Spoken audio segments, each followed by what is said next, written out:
ना हे पहिलंच मंदिर आहे की ज्या मंदिराच्या माध्यमातून अशा प्रकारचा सामाजिक आणि क्रांतिकारी व पुरोगामी एल्गार आम्ही पुकारला आहे। सर, ही जी शपथ आपण तयार केलेली होती, ही शपथ जी आहे ती सर्वसमावेशक शपथ अशी आहे, जी काही तयार करताना नेमकी कशी संकल्पना होती सर? काय सुचलं तुम्हाला, काय वाटलं असं? पुण्याची घटना ही अलीकडची घटना आहे, पण अशा घटना वर्षानुवर्ष घडत आहेत। या घटनेचा वणवा सर्व ठिकाणी भडकला आहे।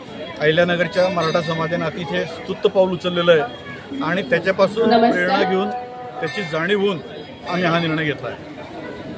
सर, भविष्यामध्ये या संदर्भात कुठलं काही उपाययोजना किंवा काही आता ही शपथ यापुढे आम्ही मंदिरात येणाऱ्या भाविकांना, अभिषेक करणाऱ्या सर्व भाविकांना नियमितप्रमाणे देणार आहोत। परमेश्वरासमोर गांभीर्यपूर्वक शपथ घेतो की आमच्या कुटुंबातील लग्न अत्यंत बडेजावपणा करणार नाही, लग्नासाठी कर्ज काढणार नाही, पारंपरिक भारतीय तथा हिंदू संस्कृतीप्रमाणे आपल्या पारंपरिक संस्कृतीत नसलेल्या pre wedding shoot, ring ceremony यासारख्या अन्य कोणत्याही गैरप्रथा स्वीकारणार नाहीत। शक्यतो साखरपुडा, हळद व लग्न एकाच दिवशी आटोपण्याचा पुरेपूर प्रयत्न करू। अत्यंत मोजक्या लोकांनाच लग्नाला बोलू। आई वडिलांची तर सुनेच्या नात्याने सासू सासऱ्यांची मनोभावे सेवा करू। त्यांना कधीही वृद्धाश्रमात पाठवणार नाही, त्यांना सर्वतोपरी मदत करू। सुनेला मुलीसारखे वागू, घरात कोणत्याही प्रकारचा कौटुंबिक हिंसाचार होऊ देणार नाही। सुनेच्या माहेरातील कुटुंबियांना नेहमी आदराने वागू,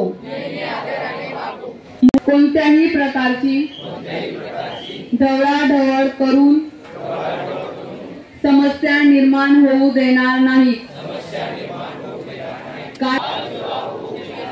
बालविवाह करणार नाही। धन्यवाद। आता यानंतर सर्व साक्षी परमेश्वरासमोर गांभीर्यपूर्वक शपथ घेतो की आमच्या कुटुंबातील लग्न अत्यंत साधेपणाने लावू, कोणताही बळजबरीपणा करणार नाही, लग्नासाठी कर्ज काढणार नाही, पारंपरिक भारतीय तथा हिंदू संस्कृतीप्रमाणे लग्न लावू।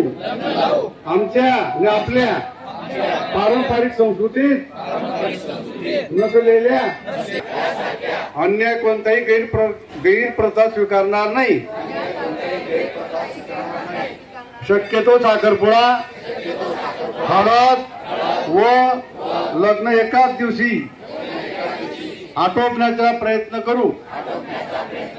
अत्यंत मोजक्या लोकांना लग्नाला बोलू, हुंडा देणार नाही, घेणारही नाही। मुलाच्या नात्याने आई वडिलांची, सुनेच्या नात्याने सासू सासऱ्यांची मनोभावे सेवा करू। त्यांना भाऊ बहिणीमध्ये कधी वादविवाद होऊ देणार नाही,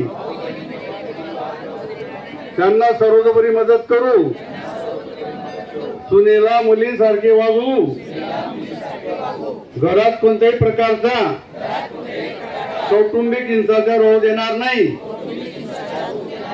सुनेच्या माहेरातील कुटुंबियांना नेहमी आदराने वागू, मुलं निर्माण होऊ देणार नाही, कायम व्यसनमुक्त राहू, बालविवाह करणार नाहीत, केले तर प्रशासन गुन्हा दाखल केल्याशिवाय राहणार नाही.